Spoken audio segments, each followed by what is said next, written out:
Habang naghihintay muna tayo ng mga participants, ng mga magjo-join sa atin. So, let's chika-chika muna sandali on certain aspects of the topic that we're going to talk about.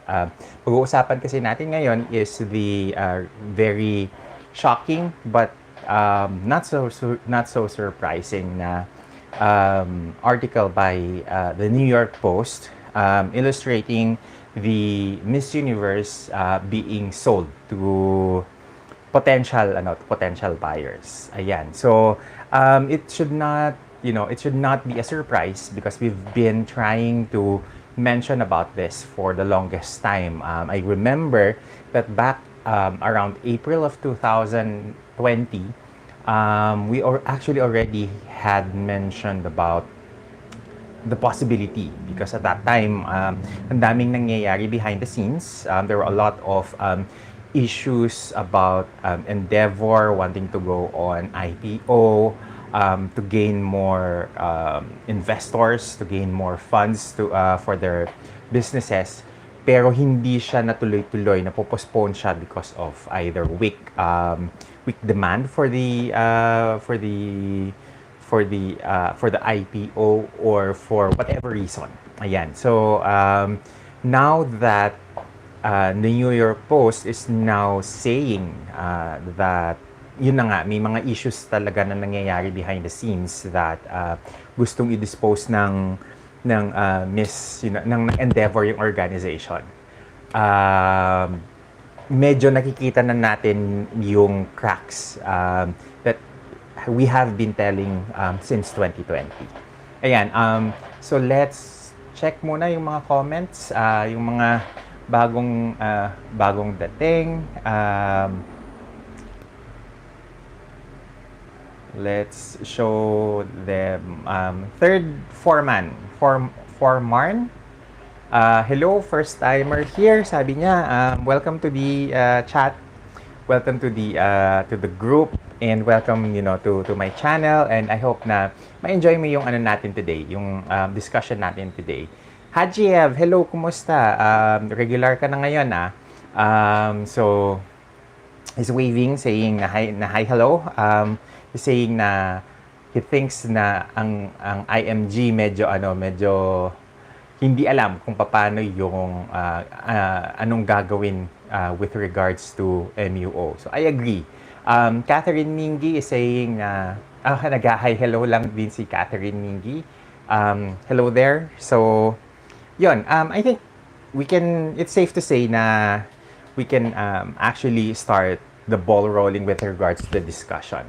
Clarinda Cortez, hello. Good evening everyone, sabi niya, and I hope everyone has already had their dinner. Ako, I had an early dinner today kasi it's my first day of classes for this semester, and nakapagpahinga, natapos na yung mga kinakailangan tapusin for the entire for the preparation of the new semester. So medyo relaxed na ngayon. Simon Lori, saan ka po nag-aaral? Actually, hindi ako nag-aaral. I am teaching fashion in several fashion school here in the Philippines. Ayun. So, yun na nga. As I was saying, the reason why I haven't been active pala this past few weeks, it's because I've been preparing for the upcoming semester. And nataon na during that break, during that lull, I have a friend in the US na nagbulong sa akin about the financial issues ng Miss Universe organization. At first, akala ko my friend was telling me about Endeavor's issues, financial woes, because hindi naman natin maikaila na they used to have issues financially ang Endeavor. And in fact, someone told me that they have been operating in the red for the last 8 years. Now, I cannot say for sure kung ganun nga yung pangkalahatan ng Endeavor in terms of business ventures, but the mere fact that hindi mawala-wala yung alingaw-ngaw about their financial woes, it doesn't bode well for the pageant. And dun nga sa naging usapan namin, nagkaroon ng parang there was a part of that conversation with my friend na sabi niya na hindi siya magtataka if in the next several weeks may masasabi about the Miss Universe being sold off. And yun na nga ang nangyayari ngayon. Yun na nga yung situation natin ngayon na it all boils down to the fact that we're having, we're having this shocked na expression on our faces with regards to the announcement. But again, this shouldn't be much of a surprise. Shocking, yes, pero it's no longer a surprise kasi ang tagal na nating alam na ang Endeavor had financial issues back in 2020. And I think I'm one of the few bloggers who have extensively wrote about this. You can go back to my blog posts about Endeavor around April and May of 2020. And dun ko talaga in-explain what are the things that was happening in terms of the business jargons that could mumble the interpretation of the news. So, wait lang, umuulan. I think I need to pause ko muna sandali. Ay para hindi tayo masyado hindi maingay itong ulan na sa atin. Magsasara lang ako ng bintana.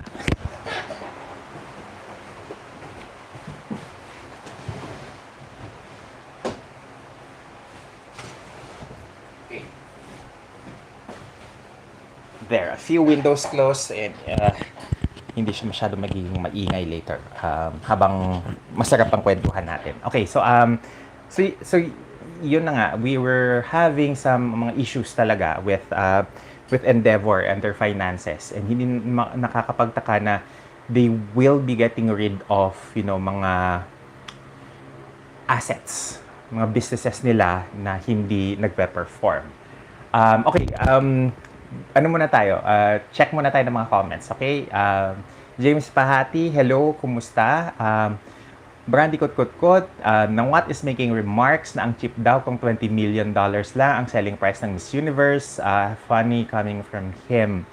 As much as possible, ayoko na siyang pag-usapan yung sinawat. Kasi epal lang gusto lang niyang makisakay. Kasi if you haven't noticed, he's been dragging along yung pamamaalam niya sa Binibining Pilipinas, and ngayon at may issue about Miss Universe, gusto niyang subaw-saw. As if naman afford niya yung $20 million na bilhin, di ba? Kung talagang ganun siya kalaki, kalaki yung net worth niya, why not? Bakit hindi niya bilhin? So hanggang talak lang siya, parang huwag na natin patusin. Huwag na natin siyang pag-usapan. Nakakaano lang siya, nakakasira lang siya ng online space natin. Johan Valdez, buntis po ba si Harnas? Ito daw ang reason kaya 2023 pa ang Miss Universe. Kung buntis siya, di mas lalong halata naman kung sa 2023 siya magka-crown ng niya, di ba? Ng successor niya. So, I don't think kung talagang buntis siya, I don't think itatago nila ng ganon. They will probably, expedite the process kasi syempre, ayaw nila na visible na buntis yung yung winner nila na magpapasa ng corona, di ba? So, yon. Again, James, hello. Hajiev, is it the reason kaya there are rumors that MU will be on the first quarter kasi it's up for sale?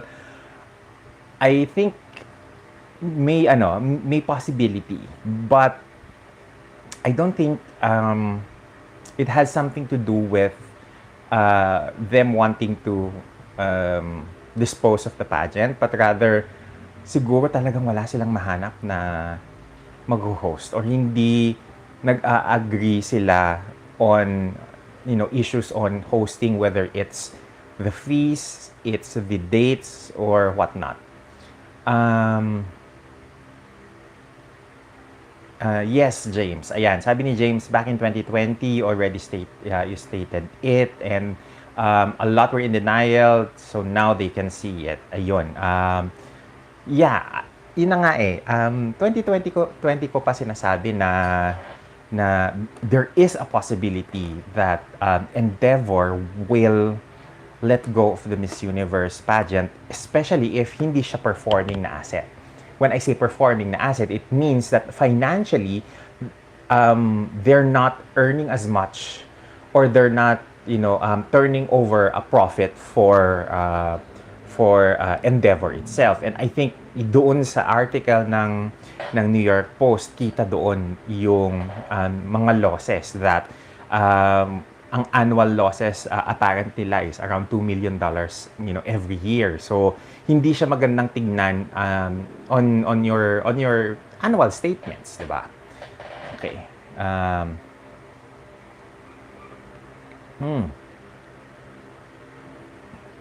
Third Foreman is saying, dapat siguro ang manalong Miss Universe is bankable.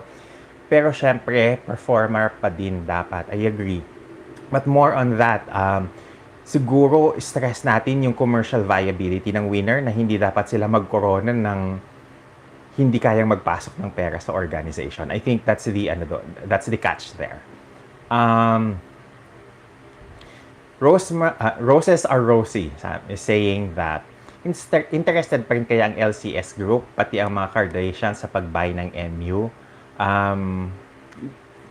That's something that we should look out for, kasi on my end, new owners doesn't necessarily or does not automatically mean that they are better owners. Yun yung gusto kong tignan before we make any kind of judgments or hasty judgments on that issue, on new possible owners of the pageant.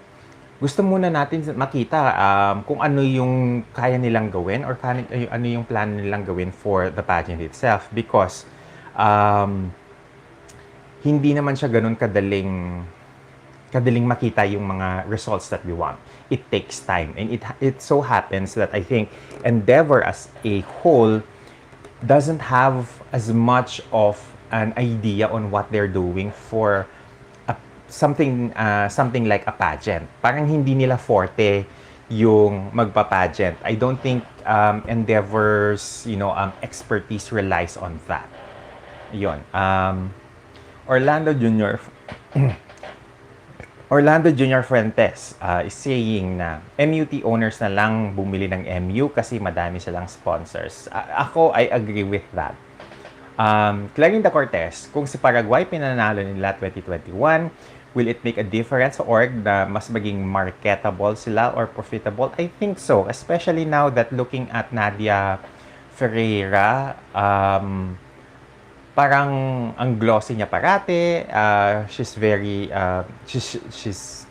very bankable in terms of endorsement, kasi if I'm not mistaken, meron siyang endorsement with Procter & Gamble. I'm not so sure yung the details of that, but meron siyang endorsement deal, so hindi nalalayo na ganon. Plus the fact that she is dating Mark Anthony now, and that adds another layer of influence in terms of her bankability. Ayan. Bandy Kut is asking kung ito na nga ba ang twilight ng Miss Universe pageant as a brand? Is the end near? I don't think so, because hanggang ngayon kasi malakas pa rin ang brand equity ng Miss Universe. It's not as strong as it was in the 2010s or in the 90s, especially between the 80s and the 2010s, 2000s. I think yun yung pinakamalakas yung branding, yung brand equity ng Miss Universe na pageant.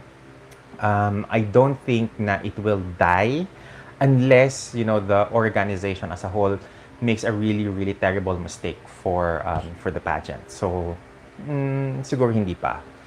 What I think though is that they are going through a transformation, and kung ano yung end transformation nila, kung ano yung end result ng transformation nila, that is still yet to be judged on. Kasi there are some quarters who think that very smart yung kanilang mga woke na mga decisions, but there are also quarters that are pulling back, especially yung mga conservative na mga traditional na mga pageant fans who are pulling back against the very, progressive leftist or left-centric na mga ideologies and changes in the pageant.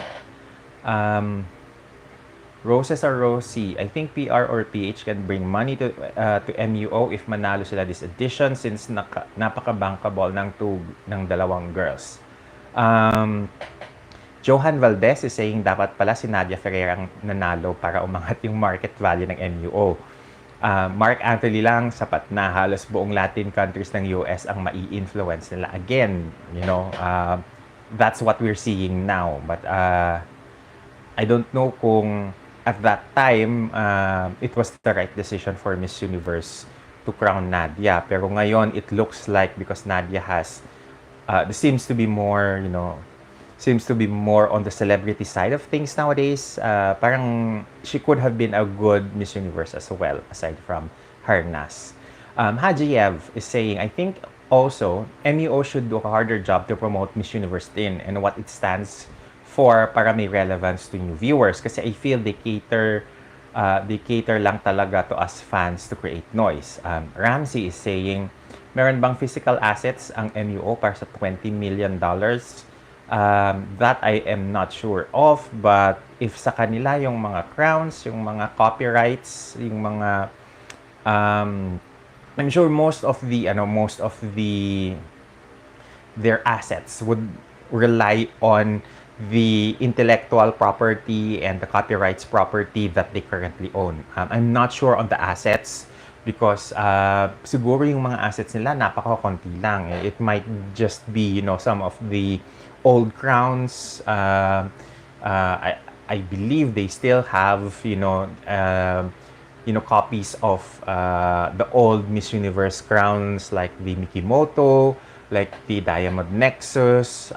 So, ayun, I think yun yung mga pwede nilang masabi na assets that has really high value. Johan Valdez, Sir Jason, collab naman kayo ni Tita Lavinia, tirahin nyo na ang dapat tirahin. Hehehe. Somewhere in the future, I'm sure ma-arrange natin yan. Sabi ni Bandy, calling Mark Zuckerberg, Elon Musk, Warren Buffett, please shell out 20 million to buy Miss You. I don't know if they're interested, but let's see. Pag binenta ba ang Miss Universe or meaning hindi na sila magiging NY-based noon? This is being asked by Roses or Rosie. I am not sure. I cannot say for certain that kapag may nakabenta, they might move to a different city or to a different state or to even a different country because the last thing that we've heard before was that ang gusto nila American-based company or American owners pa rin ang makakuha ng Miss Universe if ever they want to sell it out. If that is, a requirement still for prospective buyers of the Miss Universe organization na hanggang ngayon yun pa rin ang gusto nilang mangyari, then wala tayong magagawa because that's something na gusto talaga nilang mangyari. Ayun. Let's see more comments. Lemuel235. Hello, Sir Jason.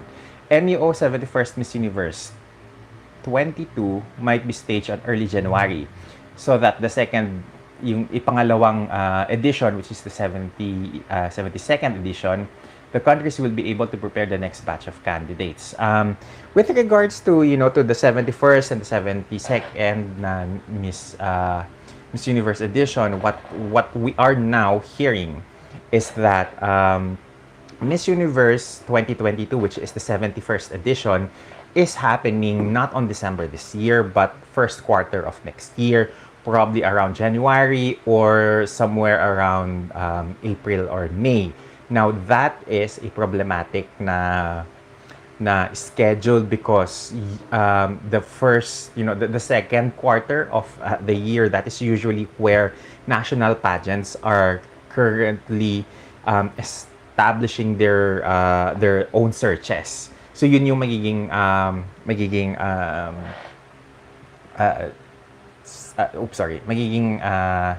trade-off, if ever, because magiging split yung attention ng mga national pageants on sending their girl for the 71st na edition, and then at the same time having their national pageants done.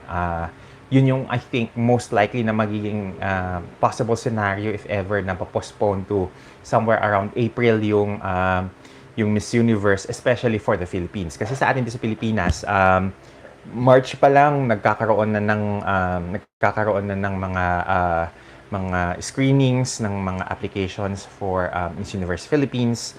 So if ever magkakaroon ng split na attention kung mangyari man yon. So we're hoping na sana mangyari ang Miss Universe around January of this year, para hindi naman siya of next year, January of next year, para hindi naman siya maging sagasa. And with regards naman to the 72nd na Miss Universe, yun yung actually na I've posted apparently around March or around April of this year na ang gusto ng Puerto Rico is to host the Miss Universe for the 2023 edition, which is the 72nd edition. I think I've posted that way early in this year, and ngayon nakikita nga natin na yun na isa sa mga pinag-uusapan, especially on, I believe it's on the El Vocero na article that a lot of Latin pageant pages are actually talking about and sourcing as crediting as source for that information. Now, I think it's safe to say na we need to read muna yung mga highlights ng New York Post na article before we continue with the conversation, because I think there's a lot of things that needs to be packed needs to be understood in the article itself na because hindi ipinopost ng karamihan ng mga pageant pages yung buong article. A lot of very small na information, tiny information that could really change the way we understand and we perceive the actual article is lost. So the article actually is titled "Super Agent Ari Emanuel struggles to dump Miss Universe pageant for $20 million," according to source. This is written by Alexandra Stegrad and was published September 1st at 4:16 p.m. Now, so the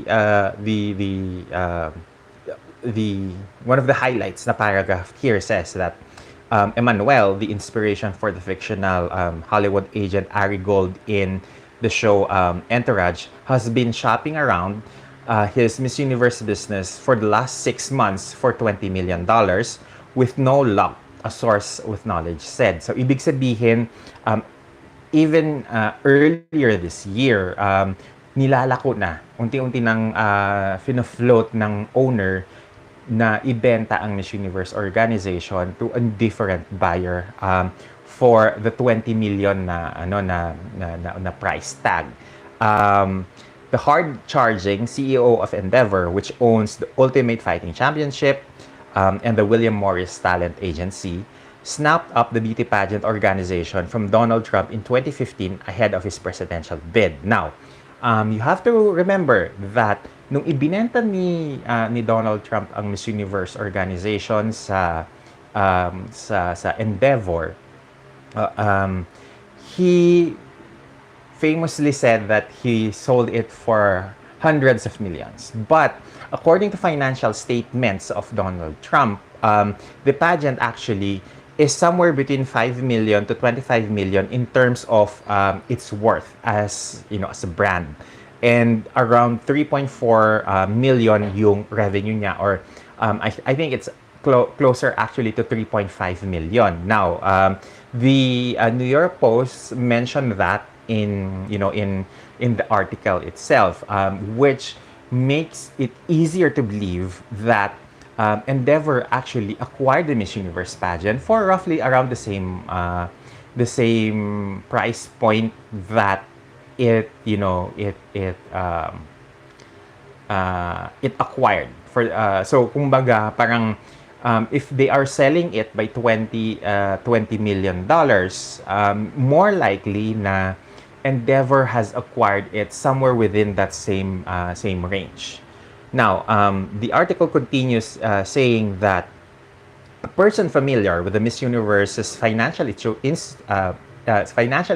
situation told the Post that the organization, which includes both the Miss USA and the Miss Teen USA events, books around 2 million losses annually. So malaking pera yon for the Miss Universe organization, especially if ang kanilang revenue is somewhere around 3.4 million in revenue back in 2015. However, the current, sorry, the New York Post says that the organization as a whole is generating revenue between 7 to 9 million dollars currently. So ibig sabihin, yung mga ginawa ng Miss Universe na ibinenta nila yung mga national franchises to newer organizations, newer and younger and perhaps more aggressive na mga bagong pageant organizations, it really helped them, boost their revenue. However, if that is the case, that even if nasa 7 to 9 million dollars na ang kanilang revenue and still they are bleeding out 2 million annually, ibig sabihin talaga that the pageant is not in good financial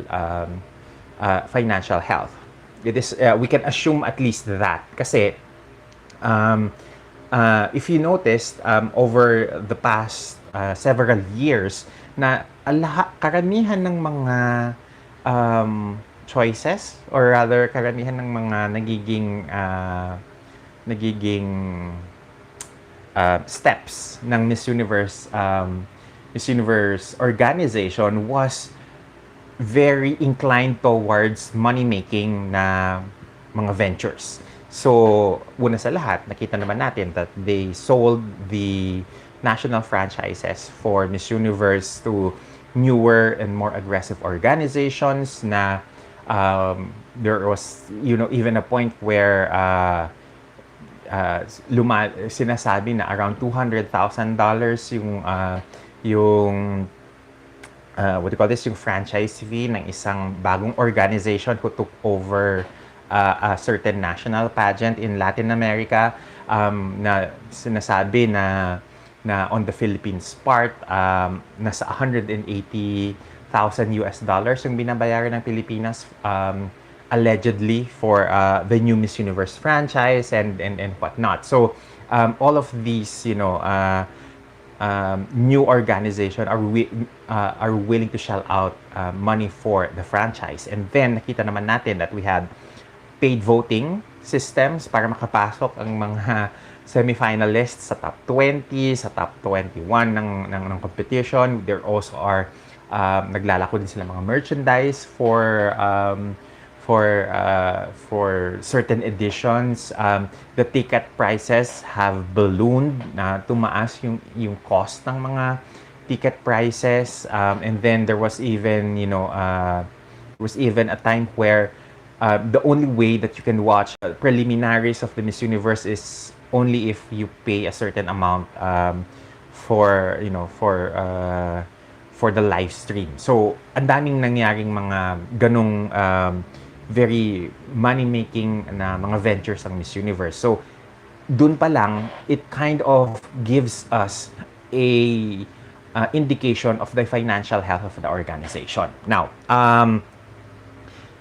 going back to the article, it says that Emmanuel has been trying to woo foreign investors based in Asia and South America. The sources said a person familiar with Endeavor's thinking said in order to offload the asset, the price of Miss Universe might be lowered, but not by much. The mogul doesn't like admitting he lost money on anything, so the price won't be dropped enough, the person added. So, ibig sabihin talaga, they are looking at Asia and South America as, potential money makers for, or rather, potential, saviors, financial saviors for the pageant. Kasi, the money naman talaga for pageants is not in North America, it's not in Africa or in Europe, but it's actually in Asia and in Latin America, where pageants still have a strong foothold on the entertainment na industry. Malaki pa rin yung revenue na na-generate ng Asia with regards to pageants as well as South America. Now, if you remember, there was even a time na nagiging usapan na sana bilhin na lang ni Chavit Singson, bilhin na lang ng TPN, or bilhin na lang ng anyone with money here in Asia yung pageant. Ito na yon, which gives credence to to these multimillionaires with regards to buying the pageant. Now let's skip over to several paragraphs in the article to this part. Okay. The insider said, Miss Universe has been profitable on average since Endeavor bought it if the pandemic year is stripped out. So, ibig sabihin, kung tinanggal natin yung years na na-postpone ng Miss Universe, which is essentially from somewhere around 2019, or rather, sabihin na lang natin from January of 2020 up until this point in time, profitable ang Miss Universe organization. If we don't account those years, 2020, 2021, and even itong 2022, the organization is forced to cancel events since 2020, or rather moved in that case. Endeavor, sorry. The Miss Universe pageant, wait, no, that's not it. Nasaan na ba yun? Okay, here. Last year's Miss Universe pageant, won by India's Harnaz Sandhu, drew 2.7 million total viewers on Fox, putting the network in last place among the big four broadcasters, which is, CBS, NBC, and I forgot the other one. CBS, NBC Universal, ABS, I think, and Fox. The rating marks a 30% dive from the 3.8 million viewers in 2019. And 2 years earlier, in 2017, the pageant reeled in 5.2 million viewers. So, ibig sabihin talaga, in terms of viewership, bumababa ang Miss Universe organization, or rather the Miss Universe pageant. Now, ito yung importanteng tidbit noong nakalagay dito sa article ng New York Post, is that this year's pageant is slated for December and will be televised by Fox. The problem with that is that we have an El Vocero article that says that the pageant is going to be held in the first quarter of 2023. Now, kanino tayo maniniwala? It might depend on kung saan natin nakikitaan ng pattern ang Miss Universe. And this is not the first time actually that Miss Universe will postpone a pageant to be held several months later.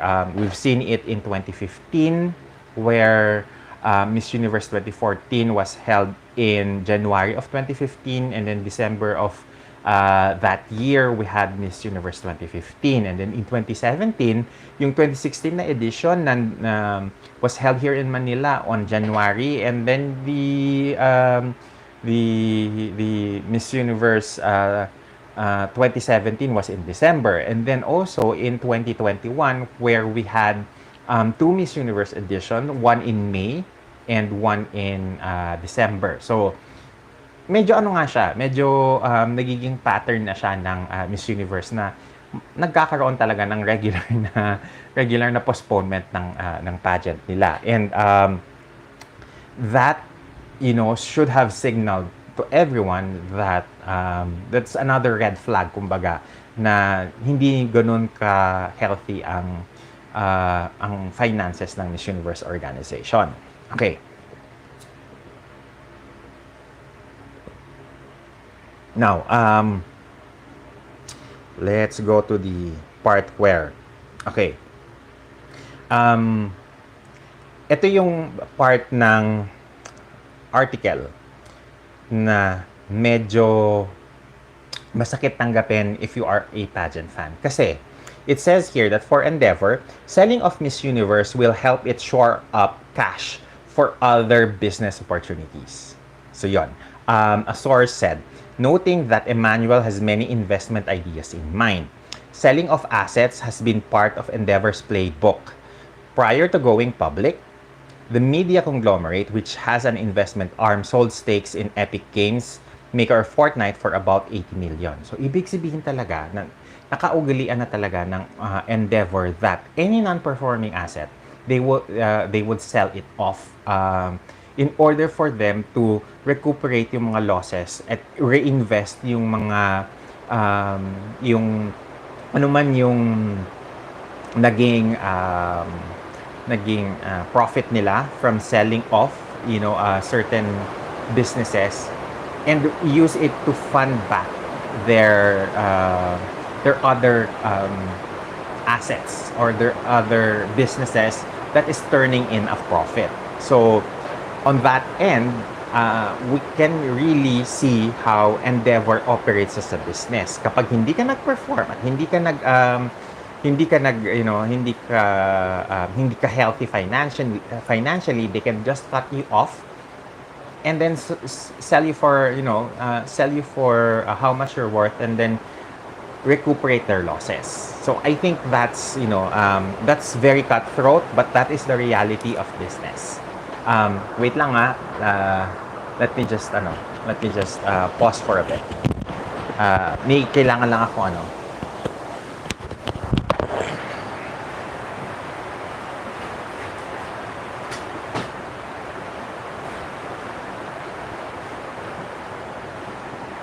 Okay. Kasi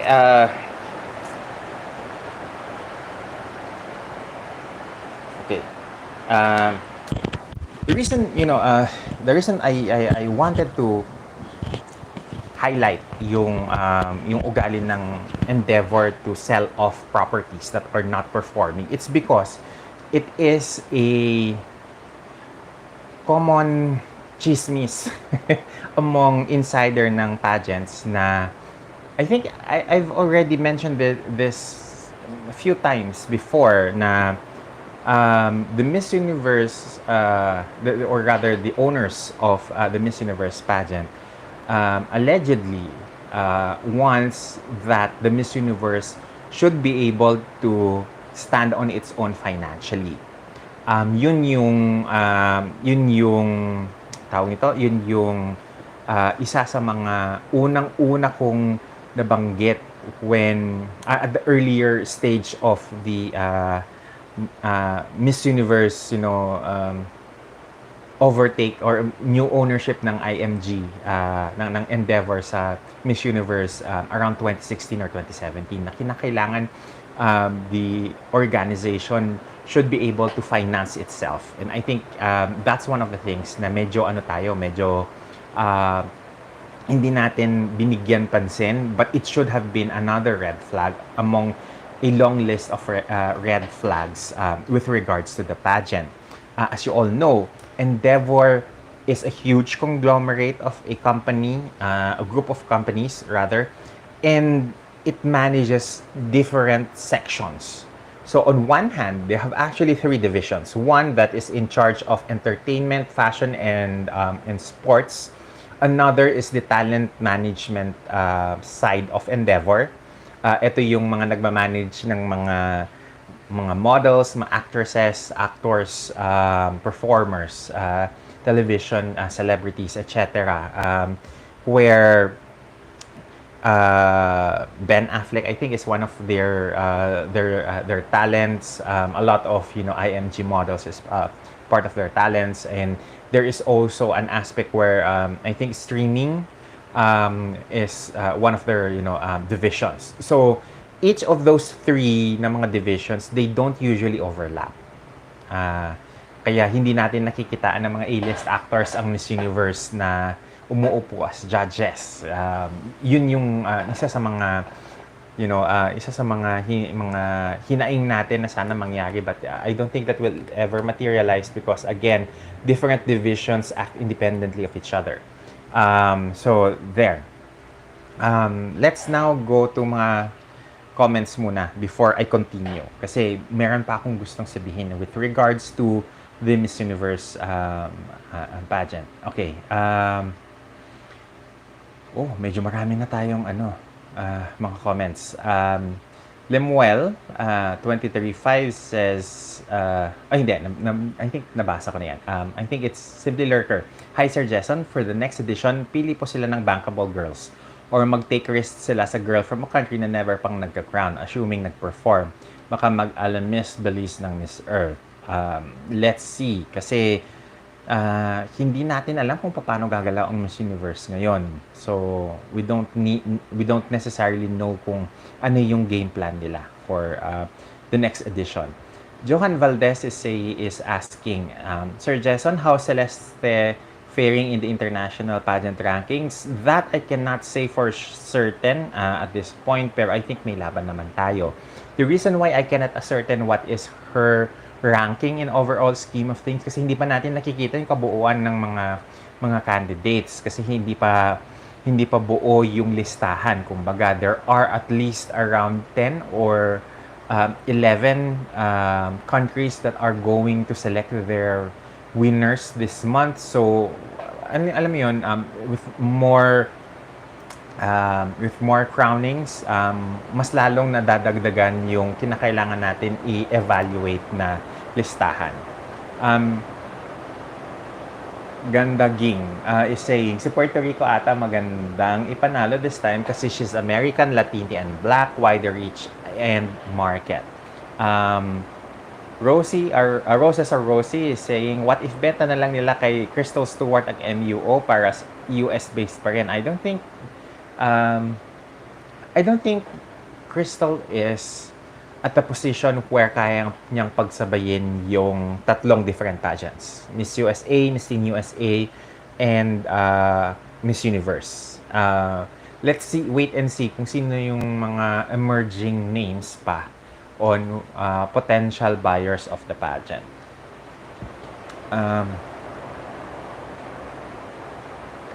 Bandicoot is asking, as a pageant media and analyst, should we pageant fans be really worried about this financial dilemma the Miss Universe pageant is facing right now? It's so difficult to say yes. Kasi there are a lot of moving factors and a lot of unknown factors with regards to what's happening right now with the Miss Universe pageant. Hindi madaling sabihin na it will be for the good or for the detriment of the pageant na magkaroon ng bagong owners. We really just have to stick around and wait for developments kung anong mangyayari. And even if maibenta nga sa ibang tao yung pageant, we have to wait and see kung ano yung gagawin ng mga bagong owners to revive, yung interest ng pageant, especially on the North American market, which they are so desperately clinging on. If I were the Miss Universe organization, I would rather, have the pageant sold to an Asian or Latin American owner that knows the pulse of the market where the pageant is strong in. So yun yung position ko with that. Kasi I would rather they reposition the Miss Universe in order to sell or to serve the global audience rather than be very narrow-minded or maybe narrow-minded is not the right word. Very, very streamlined yung kanilang vision. Very narrow yung kanilang vision of serving the North American market, of serving the American audience. I think it's about time that the Miss Universe really goes, more global in terms of its mindset, more diverse ethnicity, and citizenship of its, its judges, of its, people who are working within the organization rather than very Americanized lahat ng points of view ng pageant.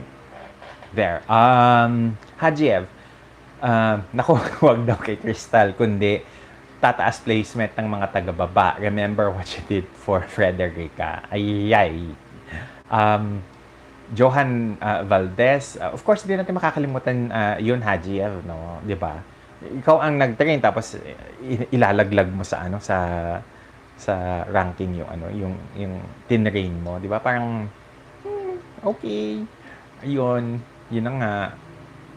So, Johan Valdez is saying, Sir Jason, may nahagip ka bang mga balibalita kung sino mga Merlis ang sasali sa MUP 2023? Sagutin ko yan sa 2023, Johan, okay? Orlando Junior Fuentes, mahirap talaga sa part ng MU kasi pa-iba-iba owners tapos walang concrete advocacy compared to Miss World na same owner since then and when they changed to a no swimsuit game and focused on their core advocacy na BWP and worked for them. I think, may point ka. Yung palipat-lipat ng owners did not serve the organization well. But I think that we have to remember that malaki ang tax cut ng Miss World because they operate as a charity organization. Parang binibining Pilipinas lang na because they operate as a charity organization, so yung tax nila is on a different bracket as compared to the Miss Universe organization where it's a for-profit na business venture. Ayun. Lemuel235 is asking, or rather stating, do you think the Miss Universe Philippines organization should now impose the rule where in some case, the winner has to be at the national pageant, the scenario where the idea could send a runner-up to Miss Universe? Nagugulahan ako. In some cases, hindi ko magets yung question. If you're asking na the Miss Universe winner should be able to have a choice whether or not to go to an international competition, I think that would be a progressive move. But I don't think na anyone who is joining Miss Universe Philippines or Miss Universe for that matter, na once na koronahan sila, aayaw sila makipag-compete for Miss Universe. There are rumors of the 2022 batch of candidates will reach the quota of 100 candidates and Miss Universe 2022 another milestone record-breaking if ever. Again, Limuel 2023-5, matagal na tayo nag-hope na break nila yung 100 candidates.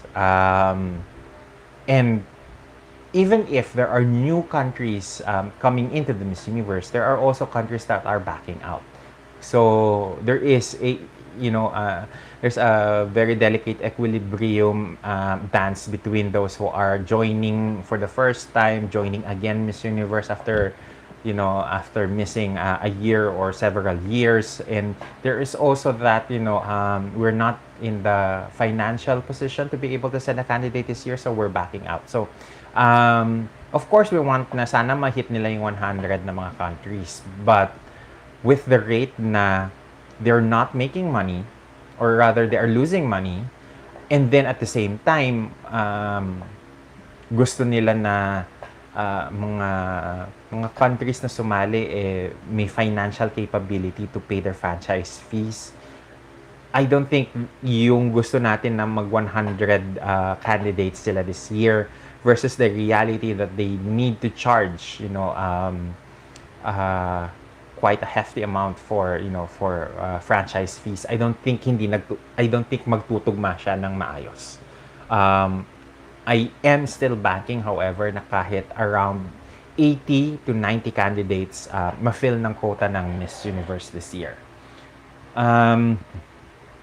Art Laurent, hello! My God, comment mo pa pala kanina itong mga bandang 8:30, bandang, ano na ba ngayon? 8:50 na. Anyway, hello, sorry I'm late. Nice to see you again, going live. Yes, I'm going live after how many weeks of hiatus. I've been, been quite silent lately because of workload. Non-pageant workload. Ayan. Siyempre, doon muna tayo sa kumikitang kabuhayan before pageants because pageants is there for enjoyment and pleasure, and if ever man we are earning from it, it's not much that we can actually let go of our day jobs. Yan. Clarita Cortez, off-topic slight. Which alpha pageant kaya attracts more investors and sponsors? ME has strong potential since most corporations are into sustainability and ESG. Okay, ito ang gusto kong sabihin about Miss Earth. Okay. Even if there is a lot of companies wanting to invest on, let's say, sustainability, there is also an aspect where a lot of companies are actually greenwashing their practices. And I don't think the pageant org realizes that. So medyo wag tayong jump into conclusion na maraming sponsors because a lot of companies are aligning themselves with sustainability eclavu, because there's a lot of ways of saying we are sustainable, but how would you define sustainable? How do you define eco-friendly? Sabihin mong eco-friendly yung suot ko ngayon na na damit kasi it's 100% cotton. It's there's no polyester included in it. But then again, you have to ask yourself the question: if it's 100% cotton, is that organic cotton versus is it cotton na has undergone so many treatments, washing, chemical induced purifiers to make the cotton really shine as white? Because before you mill a cotton, kinakailangan matanggal mo yung creamish, yellowish niya na tint, and make it very very clean white, blue, blue like white. There's a lot of chemical processes na nangyayari for cotton. So we have to qualify what is sustainable.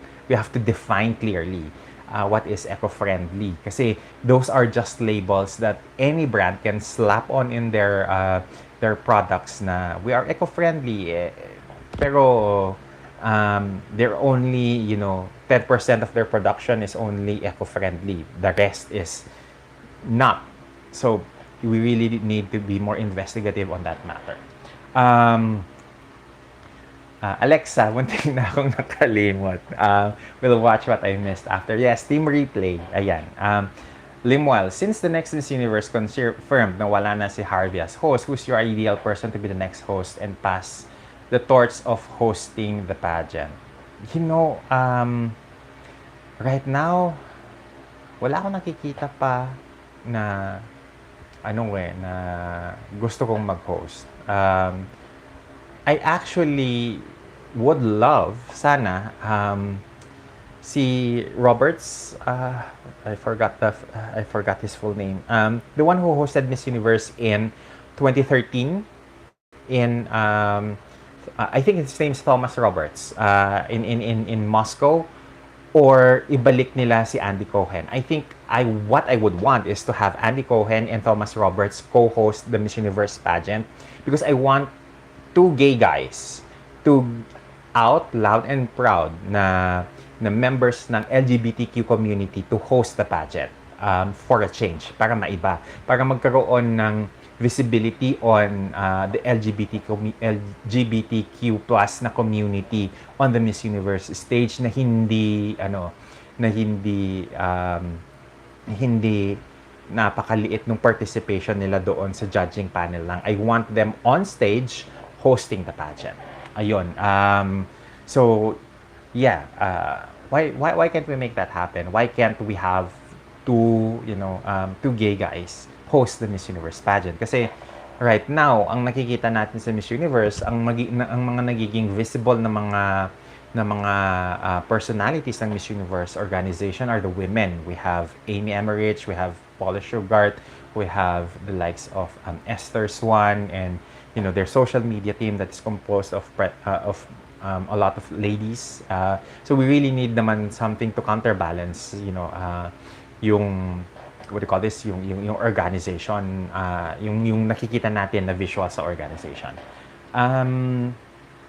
Dorothy B. Jones. For one, the New York Post isn't the most reliable news source. Checking the article, one can glean that bits of information are correct. Then again, how can we be so sure that it is not accurate if there are precedents of the the Miss Universe having financial issues? So it's really up to us to weigh in, not just rely on what is being said on the New York Post, but also look up at past historical events that led to where it is now. Hindi tayo magkakaroon ng ganitong kaba kung una sa lahat, regularly, annually, except for the pandemic years, naho-host ang Miss Universe on the year that it's supposed to be hosted. Na hindi tayo naging worried na kailangan na pera-pera lang ang mga ang mga moves ng Miss Universe. Had it not been na mayat maya may narinig kang napapalitang organization because another organization, local organization, or another national pageant organization is offering bigger franchises for the Miss Universe franchise. So, alam mo yun, we have to do investigative journalism, for the lack of a better word, on certain aspects of what's indicated in the New York Post na article. If nakikita natin that financially, hindi talaga stable ang organization, the parent organization at that, and that they have historically, sold assets, sold companies that are non-performing, then maybe there is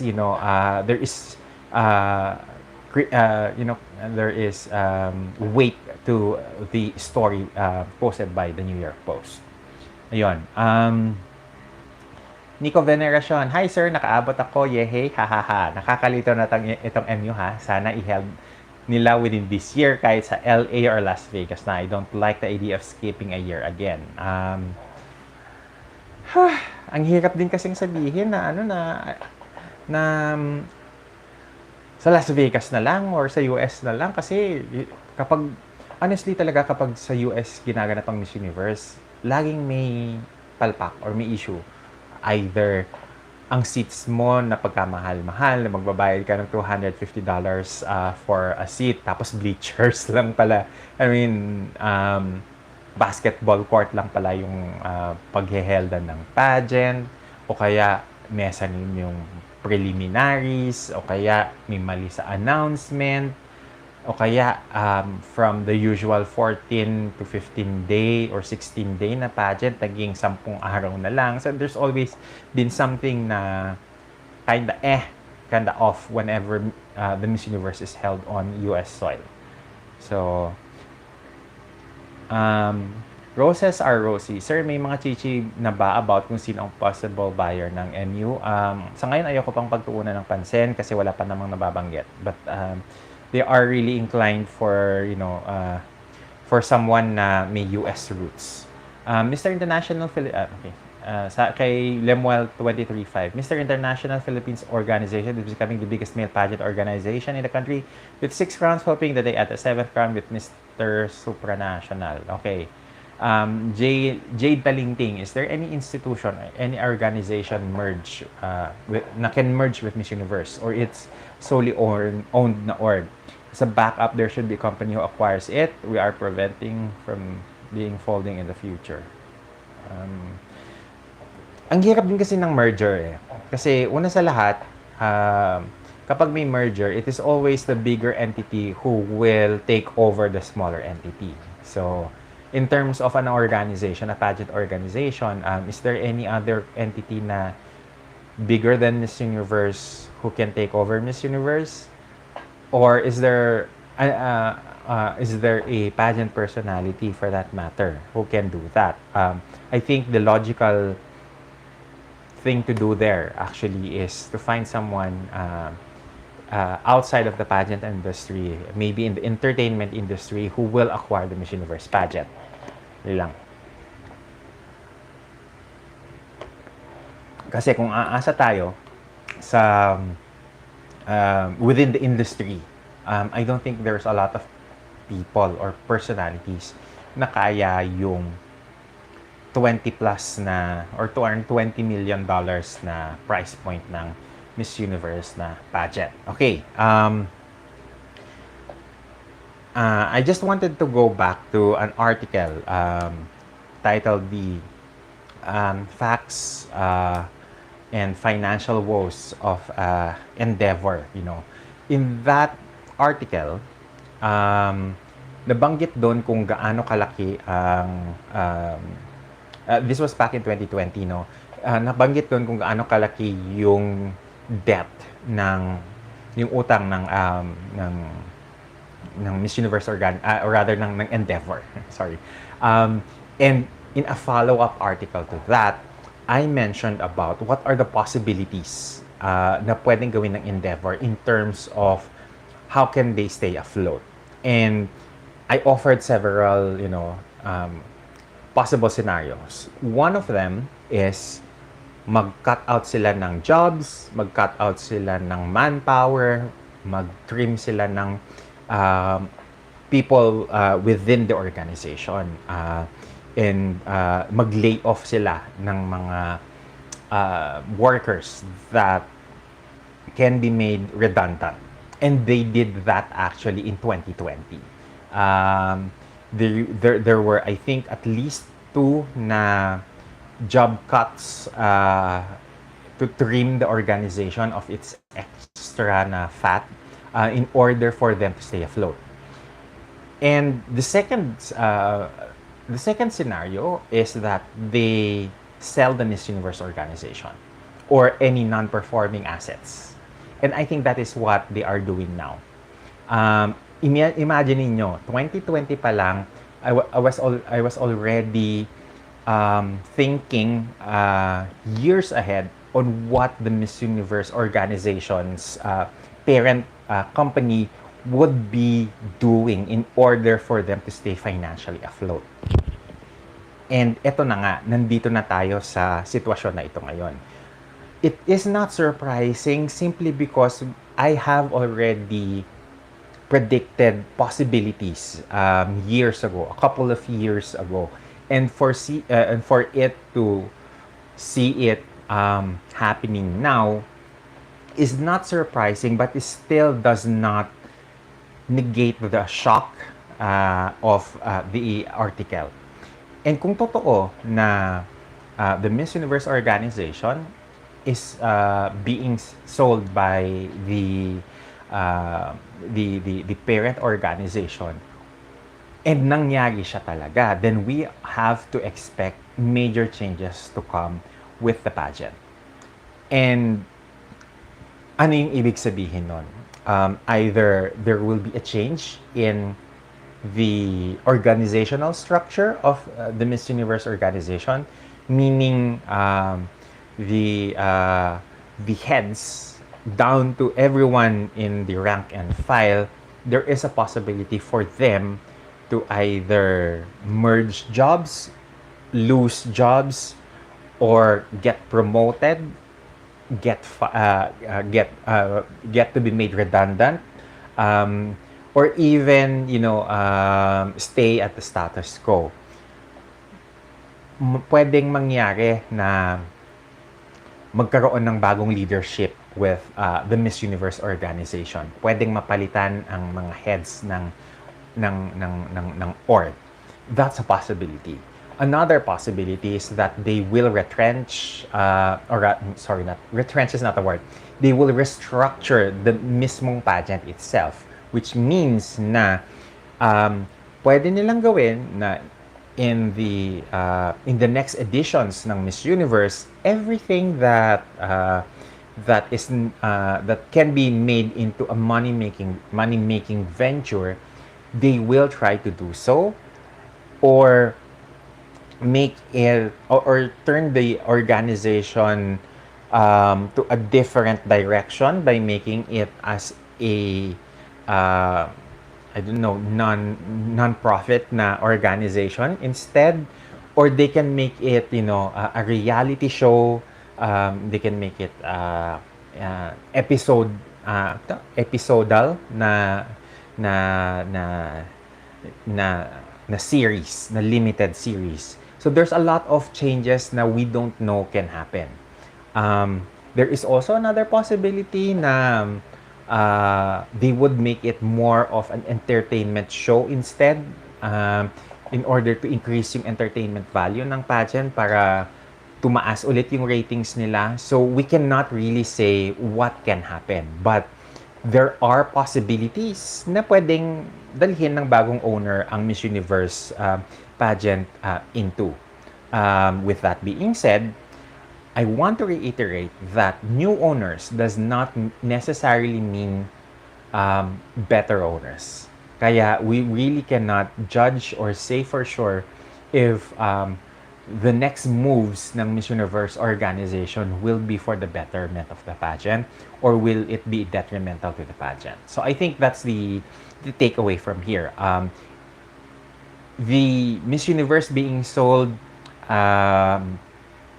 is a reality that we might have to take into consider, or hindi take into consideration, we might have to face in the future, or it might be a reality na baka dahil walang gustong bumili ng pageant, pwedeng tumiklop ang organization, ang mismong kumpanya, and to close it down altogether and liquidate assets of the pageant org. So there is a possibility also for that. Maraming pwede pang mangyari because right now, all we know is that the parent organization wants to sell the pageant. And what goes after that, it's anybody's guess at this point in time. What we can do, though, is that we manage our expectations with regards to the sale of the Miss Universe pageant. Hindi natin masabi na it's for good or for bad simply because we cannot predict what the future is going to be. Kasi we can really say based on the pageant, based on the New York Post, na the pageant was doing well if we don't factor the pandemic. However, the pandemic happened and we cannot deny na it really put a dent on their finances. So sa ngayon, the best thing that we can do as pageant fans is just hope for the best and see what happens.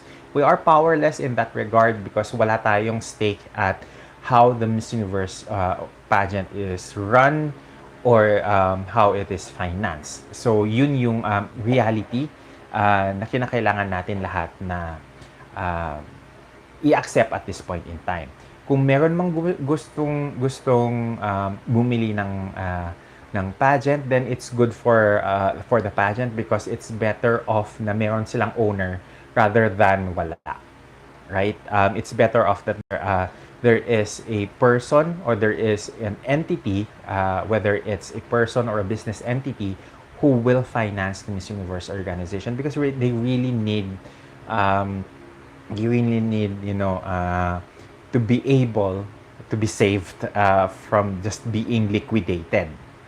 If ever, that's the worst case scenario, and I really want to end this on a positive note, but I cannot say for sure kung saan natin huhugutin yung positive feeling.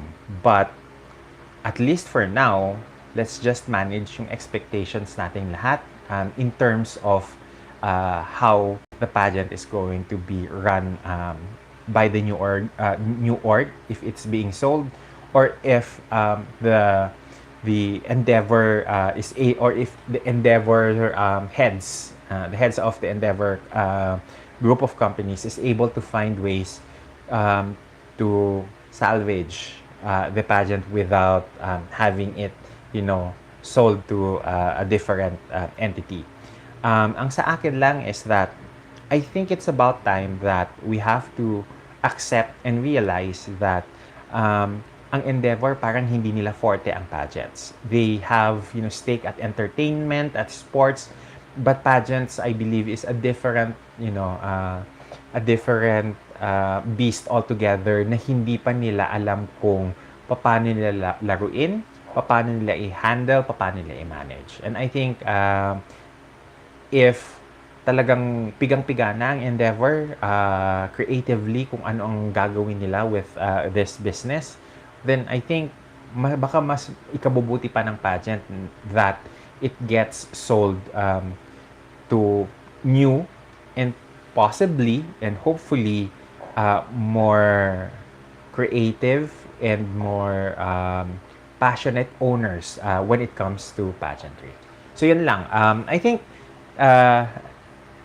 an hour of of our conversation, na cover natin yung mga gusto nating i-cover. We were able to go past yung mga historical na mga events in the year 2020 that has resonance in what's happening right now. At the same time, we highlighted several areas of the article of the New York Post with regards to the Miss Universe selling the pageant, and we're able to discuss very important points on from that article. So yun lang. I hope that everyone had had a enlightened time in today's discussions and today's back and forth on the topic. And I hope that for everyone, if you have time later on after the live has done, please like and share this this post, this live stream, because our community is currently growing. I can honestly say now, within the month of August, we were able to hit 3,000 followers, and as I was checking earlier today, we're already at around 3,600 followers. So kudos sa lahat. Thank you for the support, because it really meant so much to me, especially with with the community here in YouTube that continuously growing. And I hope na in the coming days to come, in the coming weeks to come, subaybayan niyo pa rin yung mga videos that I have recorded and I'll be posting in for the upcoming pageant season. So that's it, everyone. Have a nice evening to everyone. If you're here in Asia and the Philippines, and for those in the other side of the world, good morning, and I hope you have a great day and have a great weekend, everyone. Bye, and see you again in our next live stream. Take care.